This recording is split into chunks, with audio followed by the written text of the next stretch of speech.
Vous écoutez la radio nationale du Mali, le 9h ici à Bamako, la même heure à Ségou.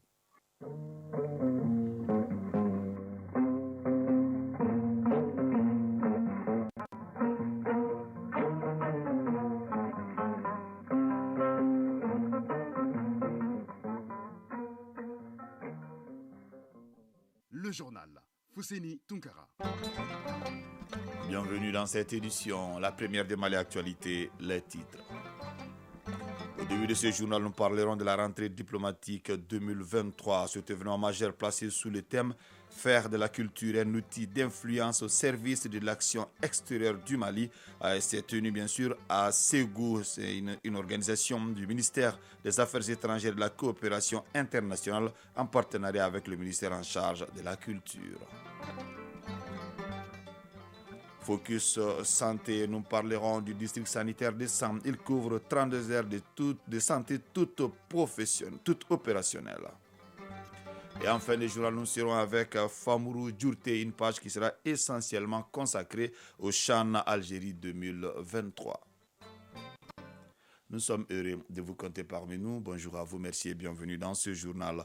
Ségou a abrité hier la rencontre diplomatique 2023 à cet événement majeur placé sous le thème « Faire de la culture un outil d'influence au service de l'action extérieure du Mali » a mobilisé les corps diplomatiques, les organisations et institutions accréditées au Mali, ainsi que plusieurs personnalités. La session placée sous le parrainage du président de la transition, le colonel Assimi Goïta, est organisée par le ministère des Affaires étrangères et de la coopération internationale en partenariat avec le ministère de l'Artisanat, de la culture, de l'industrie hôtelière et du tourisme. Kandesila.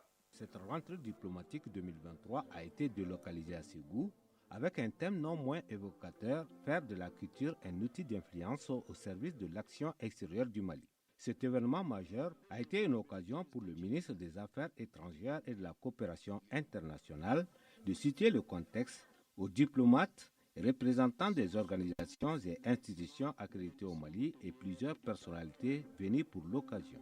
Ablaye Diop, ministre des Affaires étrangères et de la coopération internationale. Le Mali apprécie à sa juste valeur l'engagement à ses côtés de partenaires qui adhèrent aux principes clés qui déterminent l'action publique de notre pays. L'industrie culturelle et artistique constitue en effet un levier important du développement de notre pays. Nuhu Diarra, maire de la commune urbaine de Ségou. C'est véritablement un grand honneur et un immense plaisir pour la ville de Ségou d'accueillir cet événement inédit de haute portée diplomatique et culturelle de notre pays à l'heure de la refondation et de l'affirmation de sa souveraineté retrouvée. Le cadre non moins symbolique, le Centre culturel Corée, justifie à suffisance toute la pertinence de cette initiative, quand on sait que le Corée a toujours joué un rôle prépondérant à Milieu Bambara dans la socialisation de l'homme. Andogoli Guindo, ministre de l'Artisanat, de la Culture, de l'Industrie hôtelière et du Tourisme. En organisant cette rentrée diplomatique, sous le prisme de la diplomatie culturelle, le ministère des Affaires étrangères et de la coopération internationale ne sacrifie pas à une mode. Il démontre, encore une fois, que notre diplomatie est une diplomatie de combat fondée sur nos valeurs culturelles et identitaires vraies. Birama Mbanying Diagne, ambassadeur de la République du Sénégal, vice-doyen du corps diplomatique. Nous sommes dans un monde en perpétuelle mutation où les défis évoluent progressivement avec des conflits asymétriques qui s'intensifient davantage. Nos États n'ont d'autre choix que de revisiter les priorités et les fondements de nos politiques extérieures pour les adapter non seulement aux nouvelles contraintes mondiales, mais également et surtout aux aspirations de nos populations. Cette rentrée diplomatique se veut donc une introspection. Introspection pour ce que fut le Mali et ce que sera le Mali. Ablaye Diop, ministre des Affaires étrangères et de la coopération internationale. Le Mali est ce pays qui a été et reste toujours ouvert au monde. Un pays qui s'enrichit du brassage culturel, mais aussi de sa diversité. Cette tradition et civilisation relèvent d'un patrimoine que le Mali partage avec des pays frères et amis africains. Cette communauté historique de destin nous conforte donc dans notre approche panafricaniste. Nous nous reconnaissons également dans les processus africains qui œuvrent à la promotion des valeurs, des traditions et de l'identité africaine. Des panélistes de haut niveau, des projections et autres visites vont permettre de dégager les paramètres et autres axes qui vont renforcer davantage les principes majeurs qui sont au cœur de l'action publique édictée par le président de la transition, le colonel Assimi Goïta, à savoir le respect de la souveraineté, des choix stratégiques du Mali et des besoins des populations maliennes. Ségou, Kandé Silla, Kramo Traoré pour l'ERTM. Le directeur général de la gendarmerie nationale a été en visite à Gao. Le général de brigade Samou Menkoro Diakité était porteur des messages du chef d'état-major général des armées. L'occasion a été bonne pour s'enquérir également des conditions de vie et de travail des gendarmes sur place. Aliou Idrissa Maïga. Par cette visite, le directeur général de la gendarmerie nationale est venu s'imprégner des conditions de vie et de travail des gendarmes à Gao et remercier en général les FAMA et leur faire part de l'encouragement des plus hautes autorités de notre pays. Général de brigade Samou Minkoro Diakité, directeur général de la gendarmerie nationale. La mission que nous avons à assurer ici, c'est fait au profit de la population. Nous devons travailler en synergie sous l'autorité d'un commandement unifié qui est celle du commandant du PCAT. Il s'agit d'inviter tous les échelons de commandement à asseoir la tranquillité publique, l'ordre public au niveau des Gao, à respecter la dignité du citoyen, le droit constitutionnel du citoyen. La réputation culturelle de Gao franchit les limites frontalières de l'Afrique. C'est mondialement reconnu. Il faut que tout un chacun intègre que Gao a su résister à tous les assauts depuis la période des Almoravides jusqu'à nos jours. Gao est resté derrière la République. Le chef de la gendarmerie nationale a rendu une visite de courtoisie au gouverneur de la région de Gao et visité l'escadron de la gendarmerie Gao, Aliou Idrissa Maïga et Alassane Amadou Traoré pour l'ORTM. Cet autre atelier de partage des connaissances sur l'impact de la Grande Muraille Verte, dénommé séminaire pré-résidentiel, la rencontre a porté sur une approche prospective de la Grande Muraille Verte. Son objectif est de renforcer les capacités et les approches promoteuses sur la gestion durable des terres. Il regroupe les points focaux des 11 pays membres du programme de la Grande Muraille Verte. Aliou Abdoulaye Touré. 3 jours pour favoriser les échanges entre les acteurs étatiques, les partenaires techniques et financiers sur la problématique de la restauration et de la gestion durable des terres dans la région sahélo-saharienne. Tel est l'objectif de ce cadre d'échange initié par le programme Grande Muraille Verte. La finalité est de lutter contre la désertification. Dr Modibo Sako, représentant le ministère de l'Environnement, de l'Assainissement et du Développement durable. L'objectif de ce programme et d'inverser la dégradation des terres sur une superficie d'au moins 1 million au profit de 500 000 ménages agricoles à travers 8 pays africains. En Afrique de l'Est, le projet couvre l'Éthiopie, le Kenya, le Rwanda et la Somalie. En Afrique de l'Ouest, il couvre le Ghana, le Mali, le Niger et le Sénégal. Ce cadre est aussi l'opportunité d'échanger et surtout de conjuguer les efforts en vue de faire face aux défis environnementaux tels que le changement climatique, la désertification ou encore la dégradation des terres. Dr Modibo Sako, représentant le ministère de l'Environnement, de l'Assainissement et du Développement durable. Partager les connaissances et renforcer les capacités sur les pratiques et les approches prometteuses dans la gestion durable des terres, de discuter des scénarios futurs pour les pratiques et approches actuelles à travers une approche prospective. Dr Saoudou Thiam, chef de service recherche et développement de l'agence panafricaine Grande Muraille Verte. Partager les résultats également, mais surtout partager les bonnes pratiques en matière de gestion durable des terres. Revisiter le système de suivi et évaluation, un cadre harmonisé, en tout cas de gestion des résultats de la Grande Muraille Verte. La rencontre devrait aboutir à des propositions concrètes susceptibles de lutter efficacement contre la désertification, les changements climatiques et d'améliorer de façon significative les systèmes de production agro-silvo-pastoraux. Rôle et place des femmes dans les commissions foncières villageoises. C'est le thème d'un atelier organisé par la Fédération nationale des associations de femmes rurales. Cet atelier vise à informer les membres de la fédération sur les dispositions de la loi foncière agricole, en général sur leur rôle dans les commissions foncières villageoises. Nouhoum Sissoko. La loi portant sur le foncier agricole a été votée en 2017 afin d'assurer un accès équitable aux ressources foncières. Cette loi consacre au moins 15% des espaces aménagés par l'État et les collectivités territoriales aux femmes, aux jeunes et aux groupes vulnérables. Cet atelier est organisé par la FENAFER, Fédération nationale des associations de familles rurales, pour mieux informer les femmes sur les concepts de base de cette loi foncière agricole, les outils de transaction et de sécurisation foncière, le rôle et la place des femmes dans les commissions foncières villageoises. Issa Togo, secrétaire général de l'APECAM. Cette loi qui a été votée sur le foncier, certes, il y a eu des avancées que nous allons appeler timides. On peut mieux faire aussi. La commission foncière locale, elle est très importante. C'est le levier, je dirais, du développement agricole. Parce que quand il n'y a pas de terre, il n'y a pas d'agriculture.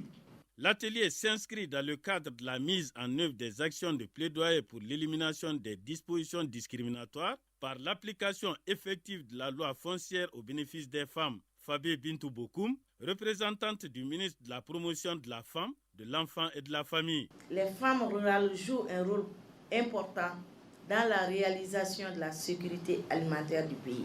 En plus de cette loi, soyez assurés que vous avez aussi la loi sur 052 sur le genre. Et cette loi aussi peut vraiment permettre à ce que les femmes puissent avoir une place de choix. Même si c'est 30%, c'est dit au moins 30%, ça peut aller dans les commissions foncières pour défendre davantage leurs droits. La FENAFER, engagée dans la défense des droits des femmes et des filles, bénéficie de l'accompagnement du projet Voix et Leadership des femmes avec l'appui financier de Affaires mondiales Canada.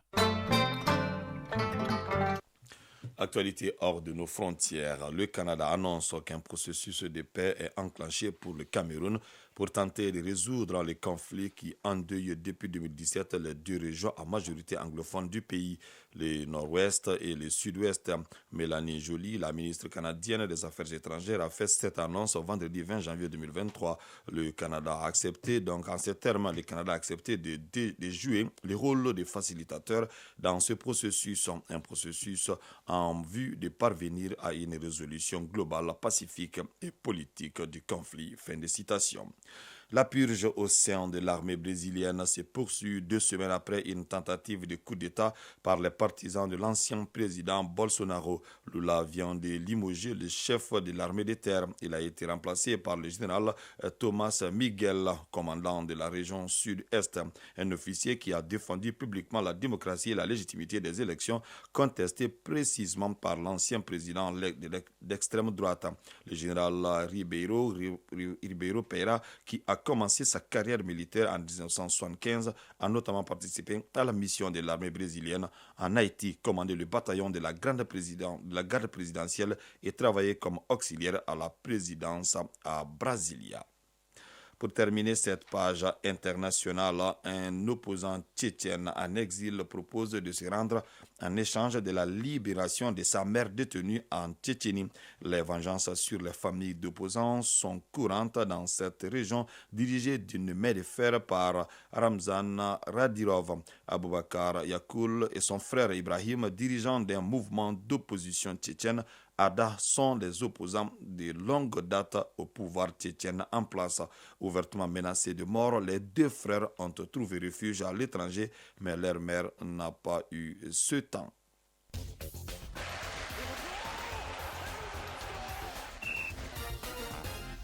Neuf heures passées de 14 minutes. À présent, la page sport, et c'est avec vous, Fambourou Djourté. Bonjour. Bonjour, Fouzeni Tunkara. Football, CHAN 2022, hein? Oui. On est à jour J, bien sûr, -2 du match Mali-Mauritanie. L'état d'esprit est à quel niveau dans le nid des aigles locaux? Le moral est au beau fixe dans le nid des aigles locaux du Mali avant cette rencontre cruciale face à leur homologue mauritanien en vue de la qualification pour le second tour. N'est-ce pas, Djibril Traoré?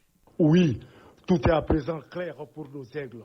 S'ils gagnent contre les Mauritaniens, et quel que soit le score de la victoire, ils se qualifient pour le tour suivant. À défaut d'une victoire, il leur faut un match nul, mais un match nul avec but, puisque tous les spécialistes donnent les Aigles favoris. Avec la copie rendue en deuxième mi-temps face à l'Angola, l'espoir est permis, mais en cas de faute ou d'erreur, la sanction pourrait être immédiate puisque nos adversaires mauritaniens, eux aussi, aspirent à la qualification. Le choix des hommes et le discours de l'entraîneur seront déterminants. L'histoire peut être belle. C'est à nous, Ndiané et ses poulains, de savoir l'écrire. Absolument, Djibril Traoré. Concernant toujours ce match important entre Maliens et Mauritaniens, sachez que l'équipe nationale locale du Mali a un soutien de taille à ses côtés à Oran en Algérie. Oui, le sélectionneur national des Aigles du Mali, Eric Chekouchel, est au chevet des Aigles locaux pour booster encore plus l'état d'esprit du groupe. Eric Chekouchel est au micro de nos envoyés spéciaux à Oran, Isaac Tieno et Abou Kone. Le coach, le staff technique et les joueurs travaillent beaucoup. Voilà, depuis que je suis arrivé, il y a beaucoup d'envie dans ce groupe. Ce qui est important, c'est notre drapeau, c'est notre pays, c'est notre peuple. Notre pays a besoin qu'on leur fasse oublier certaines choses par notre football, par notre envie sur le terrain chaque jour, à chaque entraînement. Il y a un match qui arrive. Le football, ce n'est pas une science infuse. Mais par contre, moi, ce que je peux vous garantir et ce que le coach et les joueurs peuvent vous garantir, c'est que si on doit perdre, c'est-à-dire qu'ils vont nous marcher dessus, c'est-à-dire qu'ils vont nous faire mal, très mal. Mais par contre, ils ne sont pas prêts de ce qui va être là en phase 2. Moi, je suis très très confiant par cette équipe et par ce staff. Et je suis heureux d'être avec vous. Et je suis très heureux que ma sélection et mon pays, représentés par vous aujourd'hui, soient ici avec nous. Allez, les Aigles locaux du Mali, Mauritanie-Mali, c'est ce mardi 24 janvier au stade olympique d'Oran à 16h. Le groupe B, considéré comme celui de la mort, livre son verdict ce soir. Toutes les équipes du groupe B peuvent encore prétendre à la qualification pour le tour suivant après son succès 1-0 face à la Côte d'Ivoire pour son entrée en liste dans le groupe B du CHAN 2022. Le Sénégal s'est ensuite sabordé pour son deuxième match face à l'Ouganda. Les Lions locaux ont concédé une défaite 1-0 après avoir manqué un penalty. Une contre-performance qui n'est pas sans conséquence puisque le Sénégal se voit obligé de batailler dur face à la République démocratique du Congo ce dimanche pour assurer sa qualification au prochain tour. Quant à son adversaire, le sélectionneur de la RD Congo, Otis Ngoma, a promis de sortir le grand jeu ce soir car il vise une victoire pour maintenir son équipe dans le championnat d'Afrique des Nations CHAN 2022. Un match nul pourrait permettre au Sénégal de se qualifier, tandis que seule une victoire permettrait aux Congolais de passer au tour suivant. L'autre match du groupe oppose l'Ouganda, premier avec 4 points, et la Côte d'Ivoire, dernière avec une seule unité à son compteur. Le Mozambique accompagne l'Algérie en quart de finale malgré une défaite 1-0 face aux Fennecs locaux ce samedi. Oui, le Mozambique termine deuxième du groupe A avec 4 points. Les Mambas verront donc les quarts de finale malgré leur défaite 1-0 face aux Fennecs locaux ce samedi lors de la dernière journée. Pays hôte du CHAN 2022, l'Algérie a fait carton plein, 3 matchs, 3 victoires après avoir remporté leurs 2 premiers matchs dans le groupe A, 1-0 contre la Libye, même score contre l'Éthiopie. Les Fennecs locaux se sont offerts un troisième succès face au Mozambique et par le même score d'1-0. Les hommes de Majid Bouguera terminent ainsi premier du groupe A avec 9 points. Dans l'autre match du groupe, la Libye s'est offerte une victoire pour l'honneur en balayant l'Éthiopie 3-1. Les Chevaliers de la Méditerranée, 3 points, terminent 3e au classement devant leur adversaire du jour, 4e et dernier avec 1 point. En quart de finale, l'Algérie croisera le deuxième du groupe B, Sénégal, Côte d'Ivoire, Ouganda ou RDC. Le Mozambique, lui, devra en découdre avec le premier du groupe C, Soudan, Madagascar ou le Ghana. Les quarts de finale débutent le 27 janvier prochain. Merci Famille Drouté pour toutes ces informations. Focus Santé. Focus santé, focus bien sûr sur les districts sanitaires de sang. Il couvre 30 aires de santé composées de 16 unités. Les districts sanitaires de sang fait aujourd'hui face à des difficultés telles que l'insuffisance du personnel, de plateaux techniques, mais aussi des moyens roulants. Pourtant, la région est aujourd'hui considérée comme un carrefour très accidentogène. Focus santé, une réalisation de Barakissa Ouattara. Le centre de santé de référence de sang compte plusieurs unités qui prennent en charge toutes pathologies confondues. En pédiatrie, les pathologies ont pour nom les infections respiratoires aiguës, la malnutrition sévère et le paludisme. Dr Hassan Dafé, pédiatre au CCRF des sangs. Prise en charge, c'est surtout les conseils aux mamans. Après les conseils C'est un traitement symptomatologique. Le traitement symptomatologique peut être à base d'antalgiques, s'il y a la fièvre, antipyrétiques, tels que les paracétamol que nous utilisons. Il peut s'agir également de l'utilisation d'antibiotiques s'il y a des surinfections. Le CCRF des sangs dispose d'un bloc opératoire pour tout cas d'intervention chirurgicale. Dotin Samake, assistant médical au bloc opératoire du CCRF des sangs. Les pathologies actuellement les plus fréquemment rencontrées, c'est les hernies inguinales qui sont quelquefois étranglées. Il y a les péritonites, il y a les appendicites aussi. Dans le domaine de la gynécologie, il y a les myomes, les fibromes aussi, et les kystes ovariens. Couvrant une population de plus de 490 000 habitants, le district sanitaire de Sens reste confronté à certaines difficultés.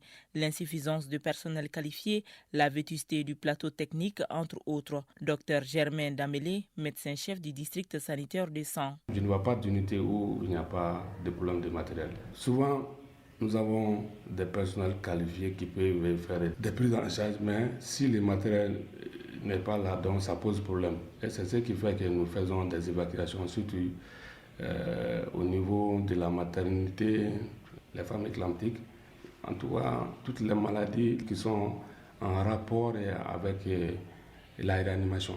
Face aux besoins croissants, le président de la transition a offert au district sanitaire une ambulance. Et malgré les insuffisances, on retrouve un personnel très dévoué. 9h passées de 21 minutes, c'est donc la fin de cette édition qui vous a été présentée par Foussine Tunkara Bintou Traoré, assuré la connexion technique, une édition coordonnée par Ousmane Dao. Sekou Traoré a assuré la mise en ligne. Prenez bien soin de vous, que le bon Dieu nous protège.